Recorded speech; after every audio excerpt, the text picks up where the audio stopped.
अस्सलाम वालेकुम रहमतुल्लाह। आप देख रहे हैं जी नेशन टाइम्स। मैं हूं शमीम अनवर।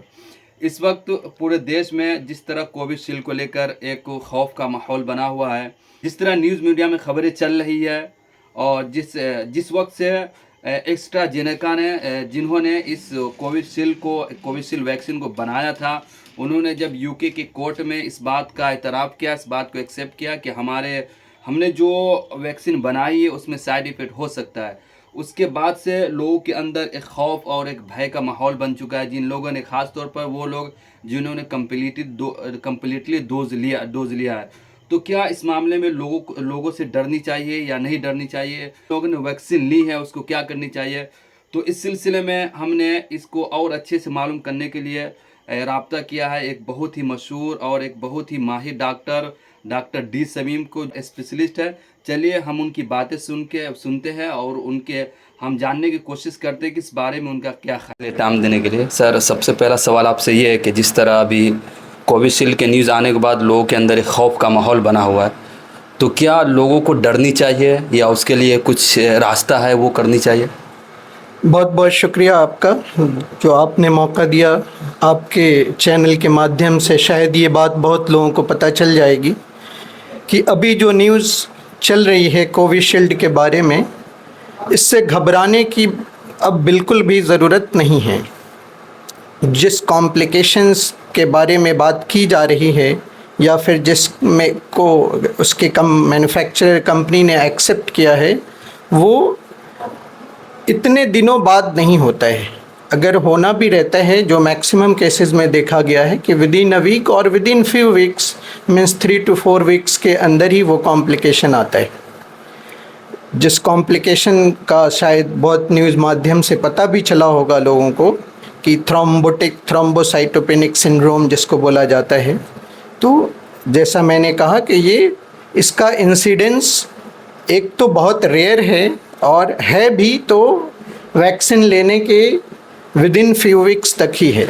उसके बाद से इसकी स्टडी अभी तक कोई नहीं है।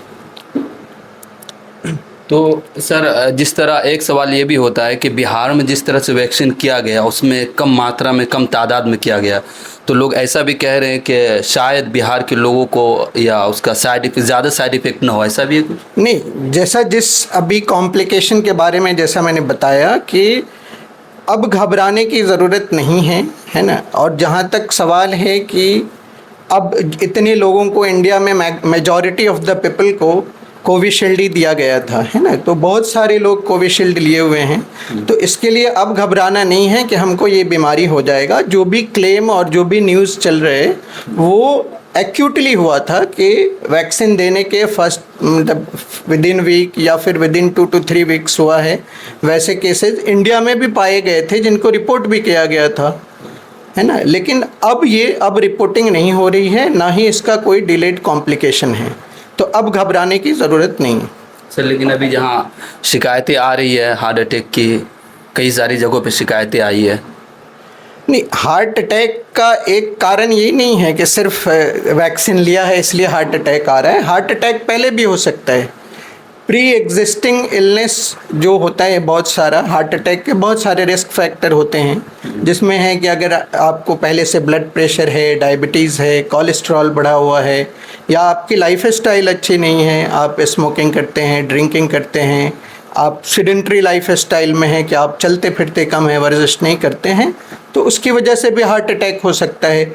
ये फैलाना कि नहीं अब हार्ट अटैक बहुत ज़्यादा होने लगा है या वैक्सीन की वजह से हो रहा है, मेरे हिसाब से ये बिल्कुल दुरुस्त नहीं है। सर, उसमें एक TTS वाली टर्म्स बहुत ज़्यादा इस्तेमाल हो, इसको थोड़ा समझाएंगे? हाँ, TTS क्या है? वही मैंने बताया था अभी कि TTS is a short form of thrombocytopenic syndrome. इसमें ये होता है कि थ्रोम्बोसाइटोपेनिया कहते हैं लो प्लेटलेट काउंट, मतलब प्लेटलेट काउंट ब्लड में डिक्रीज कर जाता है। लेकिन जो थ्रोम्बोटिक है, थ्रोम्बोसिस का मतलब होता है ब्लड क्लॉट जमना बॉडी के अंदर। तो कोई भी आर्टरी में, वेन में या कहीं भी अगर ब्लड क्लॉट बनता है उसको थ्रोम्बोटिक बोलते हैं, है ना, थ्रोम्बोसिस बोलते हैं। तो it is a thrombotic thrombocytopenic syndrome. इसके जो लक्षण होते हैं वो लक्षण तो वही हैं कि हो सकता है कि सीने में दर्द हो, चलने में सांस फूले, या फिर पैर वैर फूलने लगे, या जहाँ भी क्लॉटिंग होगा ब्लड में उसके हिसाब से उसका मैनिफेस्टेशन हो सकता है। मान लिया अगर ब्रेन में क्लॉट हो रहा है, ब्रेन के आर्टरीज में, हो सकता है फालिज मार दे, हार्ट में हो रहा है तो हार्ट अटैक हो जाए, किडनी में हो रहा है तो उसी तरह किडनी फेलियर हो जाए, या पेट में हो रहा है तो पेट दर्द हो सकता है। तो ये बीमारी है, और ये बीमारी ऐसा नहीं है कि अभी है, ये बीमारी पहले से भी मैंने रिपोर्टेड है। और इस वैक्सीन का एक साइड इफ़ेक्ट था, कंपनी भी और मैन्युफैक्चरिंग कंपनी भी, या जहां ऑक्सफोर्ड ने बनाया था उन्होंने भी एक्सेप्ट किया था कि इस वैक्सीन का ये कॉम्प्लिकेशन है, लेकिन rarest of the rare complication है। आप ये सोच सकते हैं कि 2022 में इस पे लैंसेट में स्टडी भी आई है। लैंसेट एक बहुत बड़ा पब्लिकेशन है, जर्नल है, उसमें स्टडी आई थी। उसमें यही बताया गया था कि इसका जो इंसिडेंस है जो रहा है वो 8.1 इन 10 लाख ऑफ डोजेस गिवन, है ना। 10 लाख लोगों को अगर वैक्सीन डोज दिया गया तो उसमें 8.1 केसेस में पाया गया था, है ना। लेकिन ये भी इंसिडेंस फर्स्ट डोज के बाद था। उसी को अगर जब सेकेंड डोज के बाद देखा गया कि उसी वैक्सीन का सेकेंड डोज लगाया गया, उसके बाद इसका रेट बहुत रिड्यूस हो गया, 2.3 रह गया। सिर्फ 2.3 इन 10 लाख केसेस को अगर लगाते हैं, 10 लाख डोज अगर सेकेंड लगा, उसके बाद सिर्फ 2.3 लोगों में ही हो पाया। तो आप सोच सकते हैं कितना इंसिडेंस कम है, मतलब कितना कम लोगों को ये कॉम्प्लिकेशन होना था। दूसरा है एक बहुत अच्छी बात कि ये इंसिडेंस, मतलब इस कॉम्प्लिकेशन का होना वैसे लोगों में ज़्यादा देखा गया था जिनको ऑलरेडी कोई पहले से क्लॉटिंग डिसऑर्डर था, या फिर एक ऑटो इम्यून डिजीज़ेज होते हैं, ऑटो इम्यून बीमारी जिसमें खुद का ही इम्यून सिस्टम अपने अंग के खिलाफ लड़ने लगता है। उन दोनों कैटेगरीज़ में ज़्यादा पाया गया था, है ना। तो इंसिडेंस इसका इतना कम था। जो पहले से ऑटो इम्यून डिजीज़ या थ्रोम्बोसिस का जिनको बीमारी पहले से था उनमें ये ज़्यादा देखा गया। तीसरी चीज़ कि जोग्राफिकल रीजन वेरिएशन भी था, है ना। ये नॉर्डिक कंट्रीज़ में ज़्यादा देखा गया था as compared to the Asian countries जिसमें हम लोग आते हैं, है ना। मतलब नॉर्डिक कंट्रीज़ में 17.6 बोला जाता है, 17.6 केसेस पर मिलियन, मतलब 10 लाख लोगों को डोज लगा तो वहाँ 17.6 मतलब 10 लाख में से 17.6 लोगों में हुआ था।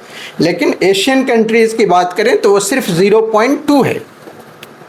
यहाँ से जो रिपोर्टेड है वो सिर्फ 0.2 इन 10 लाख ऑफ डोजेस गिवन। तो आप सोच सकते हैं कितना कम है। इसलिए हमको नहीं लगता है कि इससे अब घबराने की ज़रूरत है। एक तो अब मैंने बताया कि ये अगर कॉम्प्लिकेशन होना भी होता है तो with in few weeks of vaccine लेने के होगा, मतलब कुछ हफ्ते तक ही हो सकता है। वो भी फर्स्ट डोज के बाद इंसिडेंस थोड़ा ज़्यादा था, सेकेंड डोज के बाद वो रिस्क और कम हो जाता है। तो अब घबराने की ज़रूरत नहीं है। तो सर अब खुलासा इन सब चीज़ों का क्या हुआ कि लोगों को डरनी नहीं चाहिए? हाँ, बिल्कुल डरने की ज़रूरत नहीं है। जो भी मीडिया में चल रहा है या जो भी न्यूज़ जहाँ से भी लोग फेसबुक, सोशल मीडिया या जहाँ से भी इसके बारे में फैलाया जा रहा है कि अब क्या होगा, और लोगों के अंदर एक खौफ है। मैं भी जहाँ जाता हूँ वहाँ यही सवाल होता है कि अब क्या होगा, अब क्या होगा। तो अब डरने की ज़रूरत नहीं है।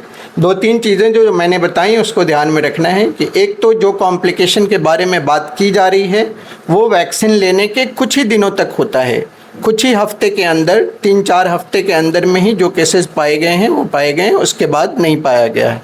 तो एक तो अब हम लोग बहुत दूर हैं, है ना, तो इसलिए अब घबराने की ज़रूरत नहीं है।